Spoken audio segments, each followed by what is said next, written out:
Olá, seja muito bem-vindo, seja muito bem-vinda. Eu sou a Gabriela Varela, esse é o Videocast em Detalhes, e aqui sempre com um convidado, uma convidada, a gente analisa uma temática ou uma notícia importante do momento. Hoje, em específico, a gente vai falar sobre o PL do streaming, que é uma proposta para regular o mercado de streaming aqui no Brasil e que está justamente em tramitação neste momento no Senado. Eu vou conversar com o Eduardo Ades, que é presidente da Abrace, Associação Brasileira de Cineastas do Rio de Janeiro. Ele é diretor, roteirista, também produtor dos documentários Barragem, de 2021, Torquato Neto, Todas as Horas do Fim, de 2017, e também Crônica da Demolição, de 2015. Eduardo, prazer falar contigo. Obrigada por aceitar nosso convite. Prazer, muito obrigado, Gabriela. Prazer estar aqui. Prazer é todo nosso. Eduardo, para começar, eu te pergunto o que é esse projeto de lei, quais são as mudanças que ele está propondo e como que o cinema brasileiro, que eu acho que é o mais importante, pode se beneficiar dessa nova regulamentação. O streaming começou, é uma nova realidade, né, do nosso setor, do mercado audiovisual. Ele já está bastante forte, assim, na União Europeia eles já estão na segunda onda regulatória, né? Então é uma nova forma de consumo do audiovisual que transformou bastante a forma, né, que as pessoas assistem, consomem filmes, séries e outros vídeos, outros conteúdos audiovisuais. Então ele é um mercado que não foi regulado ainda, né? Uma dessas novas tendências de mercado tecnológico que ainda não foi objeto de regulação no Brasil.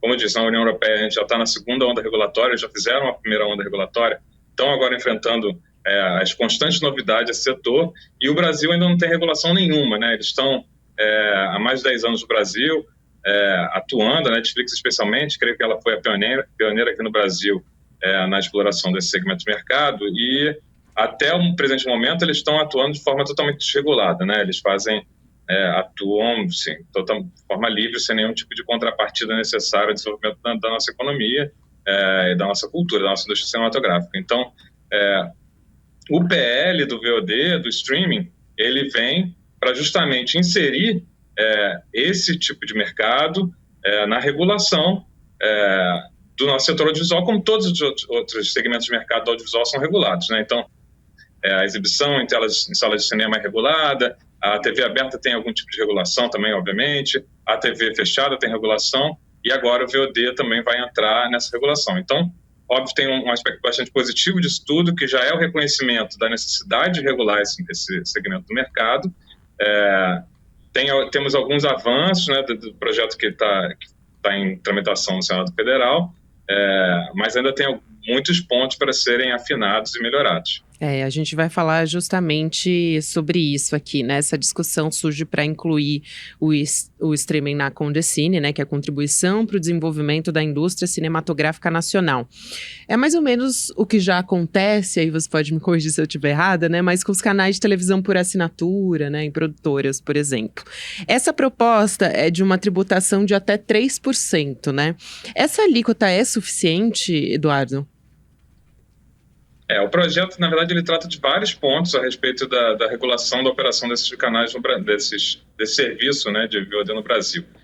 A Condecine é uma delas, né, então, a Condecine é uma CID, né, a contribuição para o desenvolvimento de um determinado setor econômico, então, só as empresas que participam, os agentes econômicos desse setor contribuem, não é um novo imposto, né, é exclusivo do audiovisual, então é isso. As produtoras pagam, todo filme que a gente faz, quando vai lançar num mercado diferente, vou lançar no cinema, eu pago um tanto. Vou lançar agora em TV paga, vou pagar mais um tanto. Agências de publicidade, né, produtores de publicidade pagam, canais por assinatura. Então, é uma contribuição que todo o setor paga. E essa contribuição, ela alimenta o Fundo Setorial do Audiovisual, que é onde a gente, né, por meio da Ancine, dos seus órgãos de fomento, é onde se fomenta a atividade cinematográfica e audiovisual no Brasil. Produzimos filmes, séries, né?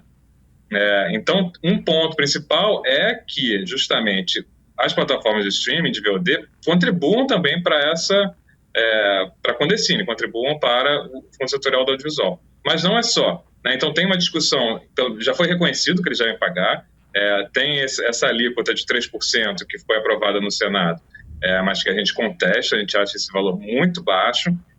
Ela em si é muito baixa e tem uma série de deduções que ela praticamente se torna inexistente. Mais adiante a gente pode falar um pouco mais sobre isso.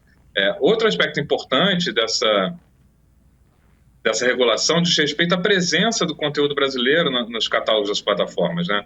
A gente tem no cinema, né, a medida mais antiga de proteção aos cinemas nacionais, por todo mundo tem essa lei, que é a Lei de Cota de Tela, que estabelece que tantos dias por ano vai ter um filme do seu país disponível para você assistir. É uma maneira de você fazer frente à produção do cinema hegemônico de Hollywood, né, que vem com muito poderio econômico e não abre espaço para a própria manifestação cultural e o desenvolvimento da economia local. Então, existe a cota de tela do cinema no Brasil, desde 1937, se não me engano, ela está agora em processo de renovação. Na TV a cabo foi feita também em 2011, 2012, a Lei 12.485, que regulou a TV a cabo e também estabeleceu uma cota de tela mínima, que era de 30 minutos por dia. E isso foi uma revolução no setor, porque pela primeira vez a gente tinha uma obrigatoriedade de ter conteúdo brasileiro independente com todos esses canais, né? Os canais de espaço qualificado, não todos, né? Mas são canais que transmitem filmes, séries, então esses canais deveriam apresentar esse tipo de programação independente brasileira. Quando essa lei foi criada, a gente saiu de um patamar de 500 séries por ano para 1.500. Então, assim, realmente foi um boom do setor, a Lei 12.485, e a gente espera que isso também aconteça agora no streaming. Então, a gente entra nesses catálogos dessas grandes plataformas, a gente quase não encontra produção brasileira. Quando a gente encontra algo que parece brasileiro, tem uma cara muito de ser brasileira, né? Tem atores brasileiros, se passa no nosso país, foi feito por uma equipe quase toda brasileira, mas está lá marcado como originals. Então, Exato. Quer dizer, essa não é uma produção brasileira de fato, isso é uma produção, apesar de contar as nossas histórias com a nossa equipe, com a nossa criatividade, com os nossos cenários, tudo, isso pertence a empresas estrangeiras, né, bilionárias, são grandes grupos econômicos estrangeiros que estão vindo aqui extraindo, além de tudo, além de estarem extraindo todo o nosso potencial como mercado consumidor, que nós somos muito relevantes no mundo inteiro, nós somos o segundo maior mercado de streaming no mundo. Então, eles extraem todo esse potencial e não fomentam a indústria local. Então, ainda extraem também nosso potencial criativo para gerar riqueza para essas empresas estrangeiras. Então, são poucos, assim, o que existe hoje, levantamento feito pela Ancine, o que existe hoje é mais ou menos 6% do conteúdo das plataformas, de conteúdo supostamente brasileiro, aí já incluído essa produção desses originals. Então, é uma produção muito, né, uma quantidade muito irrelevante diante do nosso potencial produtivo e do catálogo que a gente tem disponível no Brasil. Então, esse é um aspecto muito importante. Digamos que tem 3 pilares muito importantes. Um é da arrecadação da Condecine, o outro é o estabelecimento de uma cota de catálogo que realmente ofereça ao público brasileiro produtos brasileiros. É uma questão de soberania, assim. Por que a gente só não pode ter acesso aos produtos brasileiros no Brasil? E o terceiro aspecto diz respeito à propriedade patrimonial dessas produções, né? A gente não está produzindo riqueza para os estrangeiros, a gente tem que produzir riqueza para o Brasil. Isso é muito importante, né? E outro aspecto que se fala muito, né? É porque na plataforma de streaming você tem uma quantidade infinita, né? E, enfim, tem que garantir um mínimo de qualidade para uma produção em uma escala tão grande. Agora, essa obrigação, né, de aumentar essa porcentagem de produções aqui do Brasil, como você disse, é uma boa notícia para os cineastas brasileiros, enfim, para o setor, né? Fomentar esse setor como um todo, né, Eduardo?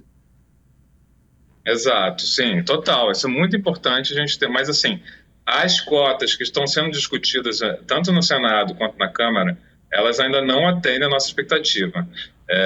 No Senado Federal, a cota que está estabelecida é de 5%, do qual 2,5% só são independentes. Então, pouco. Nesses outros 2,5%, pode ter inclusive um original estrangeiro, que parece brasileiro, mas não é. Então, 2,5%, assim, é uma quantidade de 200 filmes, vai dar 5 filmes, é uma coisa muito baixa, né? Assim, 200 filmes disponíveis no catálogo, você vai ter 5 brasileiros, realmente uma coisa. Não, é surreal, É um assinte. E na Câmara a gente tem uma proporção um pouco melhor, que é de 10% de cota, mais 5 só que seriam independentes. Que ainda a gente considera baixa. A gente defende que a cota deveria ser de 20% de produção brasileira, das quais 10% garantidamente independentes. Uhum. E a gente tem um estudo que a gente faz, né, a Fibrave, à frente da indústria independente do audiovisual brasileiro, a gente fez um estudo, a gente percebe que o nosso potencial de produtivo do país é forte o suficiente para atender essa demanda, que a gente espera ser criada com a abertura dessa cota de catálogos. E a gente está falando de empresas, né, essas plataformas que têm um faturamento bilionário, né, e essas empresas elas também não costumam divulgar esses números específicos do Brasil. A Netflix, por exemplo, fatura mais de US$ 1 bilhão a cada trimestre na América Latina, que a gente consegue ter um recorte um pouco melhor, vamos dizer assim, né? É o equivalente a 5 bilhões de reais. Por que com esse dinheiro todo, essa discussão sobre a regulamentação ou não dessas empresas, enfim, demorou tanto tempo para ganhar um corpo de fato no Congresso, né? Para a gente ter uma regulamentação sobre isso. A gente começou a discutir isso mais ou menos em 2016. Foi uma discussão difícil. Naquele momento existia ainda muita indefinição a respeito de qual seria o formato dessa regulação. O formato clássico do recolhimento da Condecine, por exemplo, é feito a partir do título. Então, cada filme paga a sua Condecine. E estava sendo aventada essa possibilidade de, nas plataformas de streaming, seguir por esse caminho também. Então, teve um debate muito intenso a respeito de como isso funcionaria, porque essas plataformas elas trabalham num regime de abundância, né? E não de escassez. Elas podem oferecer uma quantidade gigante de títulos para o consumidor, e se você começa a tributar por título, eles vão tirar esses títulos do catálogo para, assim, ninguém está assistindo, então também acaba interessando menos ao consumidor. Pô, mas eu quero também ter direito a ver o filme que é pouco assistido, né? Então, é ao contrário da TV, né? A TV tem uma grade fixa, ela cabe tantos títulos por dia, é bem calculável quanto que vai custar aquilo, né? Então, a gente passou por um outro modelo de tributação que é baseado no faturamento, e aí foi sendo construído isso. Tivemos esse período terrível de 4 anos. Bom, teve um momento já de desregulação no governo Temer, né? A gente já começou a sentir ali esse processo de desregulação do nosso setor naquele momento, né? A cota de tela começou a parar de ser, cota de tela de cinema começou a parar de ser renovada já ali no Temer, e depois veio o governo Bolsonaro, então não havia espaço realmente legislativo, ambiente político, para avançar nessa discussão sobre regulação. Aí agora, com a entrada desse novo governo Lula, a gente entendeu que era o momento. O Congresso também, na verdade, o Congresso tem imprimido um ritmo muito acelerado para essas discussões. A gente quer que se regule, mas a gente está também um pouco, o setor também, está um pouco rápido demais, porque a gente esse processo legislativo é complexo, é complicado, a gente não sabe tudo o que está acontecendo, tem substitutivos que ainda não foram publicados e tal, então a gente está tentando ver assim, não, vamos parar, vamos discutir a contento esses aspectos, são tantos detalhes, tantas questões, que precisa de um pouco mais de calma para a gente realmente ter uma regulação firme, sólida, que seja realmente um marco estruturante do Brasil. Você acha que talvez audiências públicas e algo nesse sentido? Eu queria perguntar justamente como é que vocês estão dialogando, né, com esses parlamentares, porque de fato não dá para fazer essa discussão longe de quem realmente entende do assunto, né, longe das produtoras, enfim, dos cineastas e todo mundo que faz parte, conhece justamente todo esse setor. Exato. A gente só começou a ter foi dado um ritmo mais acelerado e aí a gente foi chegar junto, né, especialmente no caso do Senado, junto ao gabinete do senador Eduardo Gomes, que é o relator do PL no Senado, e explicamos, olha, esse substitutivo da forma que está sendo apresentado não nos atende, não nos agrada, então Desses 3 pontos que você colocou, né? Especialmente, né, tem muito mais detalhes, assim, são 5 pontos principais, mas esses 3 pontos eles sintetizam, de certa forma. Tem outros pontos, como a garantia de uma regionalização também dos investimentos, né, para a gente ter uma expressão bastante diversa do país, né. Mas, enfim, esses 3 pontos são pilares de conceitos fundamentais dessa. Então, a gente levou isso a ele, falou, no início ele estava trazendo o relatório dele, estava trazendo 1% de Condecine, que realmente, assim, é um valor ridículo, palavra essa.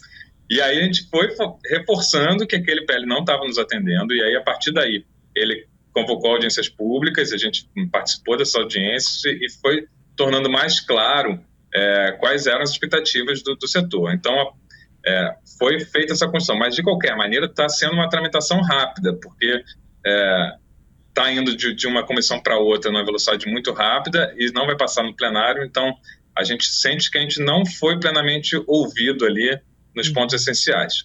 Isso Parece que, assim, realmente o poder dessas plataformas é muito grande, o que a gente lamenta muito, assim, né? A gente queria que o Congresso Nacional tivesse mais sensibilidade para os interesses da economia brasileira, da cultura brasileira, né? Nós somos um setor que gera de valor agregado ao PIB, mais de 26 bilhões de investimento de forma direta, 65 bilhões indireto, são muitas divisas, impostos, postos de trabalho, emprego. Então, assim, não fomentar esse setor não é inteligente como um projeto de país, claro. nação. Para ficar mais fácil para as pessoas entenderem até, acho que na pandemia a gente teve um exemplo muito direto disso, né? Porque as pessoas precisavam consumir cultura, minimamente pela sobrevivência mesmo, né? Foi uma relação muito próxima, eu acho, de todas as pessoas com plataformas de streaming também, né? Esse consumo foi muito maior nesse período. Esse foi um grande momento de expansão das plataformas aqui no Brasil. Eu acho que também foi um momento que ficou claro que assim, não dá para mais para eles continuarem atuando como se estivessem abaixo do radar, abaixo da lei.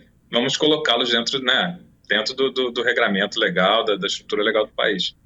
Exatamente. E aí, quais pontos você acha, Eduardo, que devem ser, pensando, né, num projeto de lei ideal para a categoria, né, para o setor, e qual é a chance real que você avalia que vocês podem ter de ganhos dentro dessas tratativas, né, porque como você disse, tem sido muito difícil fazer essa discussão ouvindo todas as partes que deveriam, né, ser ouvidas para formular um projeto de lei que seria ideal para um projeto cultural, né, de país. A princípio, a expectativa do setor, né, quando a gente começou o debate lá no parlamento, a gente tinha uma expectativa de 14% de Condecine com abatimento. Assim, desses 14, 4 seriam recolhidos obrigatoriamente para o Fundo Setorial do Audiovisual, né, onde seria feita a política pública de fato. Então, a Ancine ia gerir esses recursos junto com o seu agente financeiro e tal, fazer as chamadas públicas de acordo com que o Conselho Superior do Cinema, o Comitê Gestor do Fundo Setorial entendessem quais são as linhas prioritárias para desenvolver o nosso setor no Brasil. Então, e os outros 10% seriam de livre escolha das plataformas. Isso é uma tendência mundial, né, de que quando é feita a regulação dessas plataformas em outros países do mundo, quase sempre existe um percentual que as plataformas elas requerem assim, eu vou contribuir, mas assim, eu também tenho que ter um pouco de poder de escolha a respeito do que volta para a gente. Então, seria 14%, dos quais 4% iam para o Fundo Setorial e 10% para projetos de livre escolha dessas plataformas, que eles iriam licenciar para exibir dentro das plataformas deles durante um determinado período de tempo, uma coisa assim. Então, essa nossa expectativa inicial era essa. A cota de catálogo era uma expectativa de 20%, dos quais 10% necessariamente independentes, né, de produtores brasileiros, sem relação com canais de televisão ou as próprias plataformas, né? Porque, por exemplo, o Globoplay, né? Se você pega... Eles têm muito produto estrangeiro, não sei qual o percentual de fato do catálogo deles que é brasileiro, não tenho esse número aqui agora. Até existe esse número no relatório da Ancine. Mas a maior parte da produção brasileira que tem dentro do Globoplay é uma produção não independente, que são justamente as novelas, as minissérias produzidas pela própria Globo. Então, tem que garantir que uma parte... Então, é provável que o Globoplay tenha mais de que 20% de produção brasileira, mas eles têm que garantir que 10% seja das produtoras independentes. Então, essa era a nossa expectativa inicial. No Senado, a gente conseguiu 3% de Condecine, sendo que ele ainda tem esse desconto, eles podem descontar um monte de coisa. Então, não é nem o faturamento bruto. E eles podem descontar também investimentos em produções próprias deles. Então, isso, para mim, é um dos aspectos mais escandalosos, assim, que a gente tem que realmente... não pode isso passar adiante, né? Então, está saindo do Senado em algum momento, a votação foi adiada, vai ter mais uma audiência agora com o Alex Braga, o diretor-presidente da Ancine. Mais uma vez que seja aprovado dessa forma e vá para a Câmara, a gente espera sensibilizar os deputados, as deputadas, para corrigir essa distorção, porque dos 3% eles podem abater um percentual, mais da metade, produzindo produções deles próprios. Então, assim, um recurso que ia para a linha a fina, política né? pública, né? um recurso público, então você faz uma renúncia fiscal desse recurso para produzir riqueza para o capital estrangeiro. Então, assim, você não pode financiar o patrimônio estrangeiro com recurso público brasileiro. Isso é Não faz sentido. Um absurdo, uma absurdidade assim, total. Isso é inviável. Tem outro tipo de desconto que eles podem fazer, que é para construção e manutenção de infraestrutura. Também é uma coisa escandalosa. Então, assim, dessas grandes plataformas vai construir um estúdio para baratear a produção deles. Então, eles constroem um estúdio gigante na Barra da Tijuca, no Morumbi, sei lá onde, e manda a notinha fiscal aqui, tá 50 milhões aqui, construção desse estúdio, mais tanto aqui dos técnicos que eu pago para manter o estúdio, né, os eletricistas, maquinistas, ou então até pessoal da pós, editores, coloristas e tal. E não vou pagar mais imposto não, porque eu tenho um estúdio que eu tô construindo, ou que eu estou mantendo. Então, assim, é escandaloso também, isso não pode passar, né? Então, esses pontos dos descontos que eles podem fazer, isso precisa muito ser revisto, né? A gente não pode usar o recurso da política pública, o recurso que, digamos, é um recurso público, né? Fazer uma renúncia fiscal desse recurso para a produção de riqueza para o capital estrangeiro. Isso de jeito nenhum. Nossa, sem dúvida. E diga. Não, e aí lá na Câmara a gente tem um cenário melhor. Assim, na Câmara a gente está em diálogo com o gabinete do deputado André Figueiredo, né, do PDT, do Ceará. Ele é o relator do projeto de lei que foi proposto pelo deputado o Paulo Teixeira. Então lá a gente está com uma Condecine de 6%, né? Isso eu estou falando assim, ao patamar máximo, né? Que diz respeito às grandes plataformas. Isso, tanto no Senado quanto na Câmara, isso é escalonado de acordo com o faturamento das plataformas. Então, para essas grandes plataformas seriam 6% de Condecine, é uma realidade melhor. E para as plataformas menores, a alíquota também é menor. Então, ela é mais suave para as plataformas pequenas, que tem que ser fomentadas. Tem plataformas brasileiras que a gente tem que estimular que elas existam. E é mais incisivo a respeito das grandes plataformas que acabam tendo um papel hegemônico no mercado. Então, ajuda também a corrigir um pouco das assimetrias. Além disso, a cota de catálogo lá está de 10%, sendo 5% brasileiro. A gente quer expandir isso um pouco. A gente quer expandir tanto as alíquotas de Condecine quanto a presença do catálogo. A presença do catálogo é essencial. Realmente você tem que oferecer ao público brasileiro, o público tem direito de assistir às produções brasileiras. Então, quando a gente também começa a criar uma relação, né, do público brasileiro com a própria produção audiovisual, né? Então, assim, a gente está num momento muito positivo para isso, né? O cinema brasileiro já teve uma recepção muito negativa por parte do público, né, nos anos 90, falar, só fala, é só sacanagem, é só palavrão, é só sexo, ou então falava assim, o som é ruim, os roteiros são ruins. Então, assim, tinha essa impressão muito negativa do cinema brasileiro, que, assim, eu particularmente discordo totalmente. Quando você vai assistir, inclusive a produção dessa época dos anos 90, é uma produção muito rica, muito interessante, muito forte. Mas, enfim, existia essa percepção social negativa. O senso comum. O senso comum era esse, né? Mas, assim, é um senso comum baseado no quê? Do que as pessoas não veem, né? Porque quando as pessoas não veem, elas começam a ter preconceitos. Quando você começa a ter contato com a produção, você começa a ter uma noção mais nuançada, né? Assim como, por exemplo, assim, as pessoas gostam muito do cinema argentino, né? Falam assim, o cinema argentino dá de 1000 no cinema brasileiro. Mas a pessoa viu quantos filmes argentinos? Ela viu 1 ou 2, né? Um no ano, outro no ano passado. Quantos filmes ela de fato... Então, assim, são os grandes filmes argentinos que conseguem chegar aqui e acessar o público e causam uma grande impressão, né? Então, assim, o cinema argentino é realmente muito forte, muito bom, é incrível, mas é isso, as pessoas têm a noção do cinema argentino a partir de 1 filme, 2 filmes, 3 filmes. E o cinema brasileiro, a gente produz 200 filmes por ano. A gente não pode falar que o cinema brasileiro é ruim baseado num filme que a gente viu e não gostou. Exato.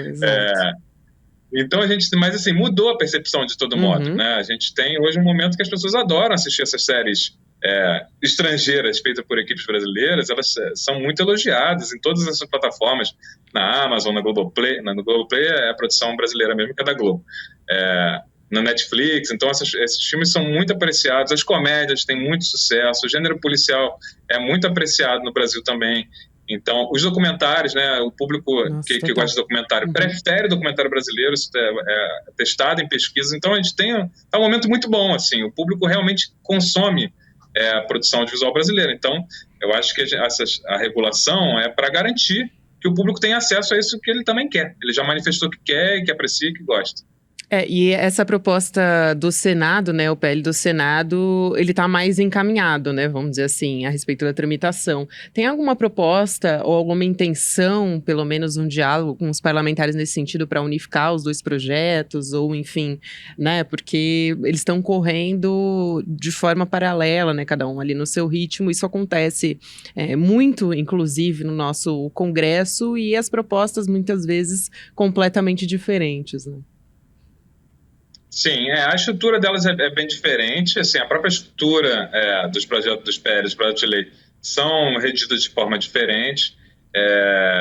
E as definições, né, a atribuição dessas alíquotas, desses percentuais, também é diferente.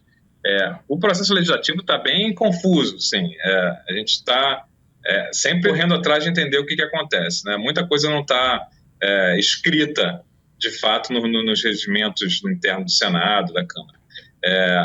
É provável que quando uma delas seja aprovada, seja remetida para outra Câmara, né, porque necessariamente isso acontece, né, o nosso regime bicameral. Então, digamos, se o PL do Senado é aprovado primeiro, ele vai ser remetido para a Câmara, e aí, muito provavelmente, o presidente da Câmara, né, Arthur Lira, ele vai mandar apensar o projeto do Senado ao projeto da Câmara. E aí vai caber ao relator do projeto da Câmara, que no caso é o deputado André Figueiredo, decidir. Eu quero, então, botar esse em cima do Senado, já que já está aprovado lá, boto esse por cima e incorporo as alterações que a gente julga pertinentes, porque isso vai facilitar o processo legislativo na hora que voltar para o Senado. Se a gente, né, toda vez que muda alguma coisa, a outra casa que foi a propositora tem que revisar e falar, não, beleza, o que vocês mudaram está tudo certo. Ou então, não, vamos desfazer o que vocês mudaram. Então, é uma escolha política que os deputados, senadores vão ter que fazer. A gente vai ter que participar também disso, entender estrategicamente o que é melhor para a gente. Então, tem essa possibilidade. De todo modo, é bem provável que sejam apensados, né, que sejam reunidos, e aí essa casa que vai reunir, ela vai decidir se bota o que veio de fora em cima ou se não, vou continuar com o meu, que eu acho que está melhor, mas correto dentro do que eu estou entendendo. Tem um aspecto que eu acho importante para a gente falar rapidinho nesses minutos finais, Eduardo, que as redes sociais, né? Como as redes sociais estão sendo... Como que tá mirando esse projeto de lei as redes sociais, né? Para que elas tenham monetização também de vídeos, Facebook, Instagram, TikTok, YouTube, enfim. Quais são as regulamentações que têm sido discutidas para essas redes sociais dentro do projeto de lei? Isso é um ponto que nesse caso, o projeto de lei do Senado está melhor do que o projeto de lei da Câmara. No Senado, as plataformas de compartilhamento de vídeo, eu não lembro, cada um usa uma definição diferente, né? Mas são plataformas de conteúdo submetido pelo usuário, né? Não são plataformas que o conteúdo é oferecido pela própria plataforma. Então, no caso dessas plataformas, obviamente não tem uma atribuição de cota de conteúdo, né? É impossível estabelecer isso, mas mesmo assim a gente entende que é pertinente o recolhimento da Condecine pelo faturamento dessas plataformas. Elas fazem parte do ecossistema do audiovisual, da difusão do conteúdo audiovisual, são um dos principais meios de circulação de audiovisual, talvez mais, as pessoas vejam mais YouTube do que Netflix e HBO, né? Então, elas precisam estar inseridas dentro dessa regulação no que diz respeito ao recolhimento da Condecine. No Senado está previsto, na Câmara ainda não está, então a gente fica trabalhando dos dois lados. Um lado que está ruim de um lado a gente tenta melhorar, depois pega do outro, coisas de um a gente joga para o outro, a gente fica fazendo um trabalho nos gabinetes lá, falando assim, olha, bota isso, é importante, tá? É isso. Eduardo, quero muito te agradecer aqui por ter topado, né, vir explicar mais, porque eu acho muito importante a gente colocar esse assunto na roda, né, porque, enfim, é importante que a gente fomente a cultura brasileira, né, projetos independentes, isso está em discussão e acho que as pessoas muitas vezes não fazem ideia, né, do que é essa grande linha fina que a gente está discutindo aqui. E também, enfim, a cobertura, né, da imprensa de maneira geral, acho que a gente não está indo muito a fundo nesse sentido. Então, muito importante que a gente tenha essa conversa aqui. Eduardo Adges é presidente da Abrace, Associação Brasileira de Cineastas do Rio de Janeiro, diretor, roteirista e produtor. Muito obrigada, foi um prazer te receber aqui, Eduardo. Seja sempre muito bem-vindo. Valeu, obrigado, Gabriela. Até uma próxima, até mais. O Videocast em Detalhes fica por aqui. Próximo episódio vai ao ar às 10h30 da manhã, ao vivo no YouTube, por onde você acompanha toda a nossa programação aqui no ICL Notícias. Tem também em detalhes nas plataformas de áudio, a partir das 7 ou 8 horas da manhã, episódio disponível para você com trechos exclusivos que você não encontra em vídeo. Para quem está me assistindo por vídeo, você fica com o Videocast Mercado e Investimentos na sequência. Às 5 horas da tarde tem Rolê ICL e depois às 6 horas da noite tem ICL Notícias segunda edição. E como eu tenho adiantado para vocês, aqui no dia 17 de novembro, a gente tem uma aula muito importante aqui no ICL. Um domingo, é o dia 17 de dezembro, 8 horas da noite, com o Eduardo Marinho. O Eduardo Moreira vai conversar com o Eduardo Marinho, com o filósofo das ruas, sobre a indignação como filosofia de vida. Então, muito importante para a gente pensar fora da caixinha, né? Uma reflexão que vai fazer você questionar o sistema. Só lembrando que para você para você assistir essa aula no dia 17 de dezembro, você precisa fazer a sua inscrição e garantir a sua vaga, e você consegue fazer em icl.com.br/emdetalhes. E aí você não perde, se inscreve antes do dia 17 de dezembro para você não ficar fora dessa. Muito obrigada a você que me acompanhou até aqui e até amanhã. E aí, galera, tem super novidade na área. Tá vendo aqui atrás? O site do ICL Notícias está on! É isso aí, o maior jornal da internet no Brasil agora tem a sua versão portal também, com a mesma luta e a mesma independência, levando até vocês todos os dias as melhores notícias. Acesse de onde você estiver, www.iclnoticias.com.br. A gente chegou para fazer jornalismo de verdade, sem rabo preso com ninguém. Nosso compromisso com a verdade e com a mudança. Eu quero dar para vocês da nossa comunidade uma missão, um pedido de ajuda. Pega esse link e envia para todos os seus contatos do Telegram, do WhatsApp. A gente precisa fazer essa novidade chegar para todo mundo.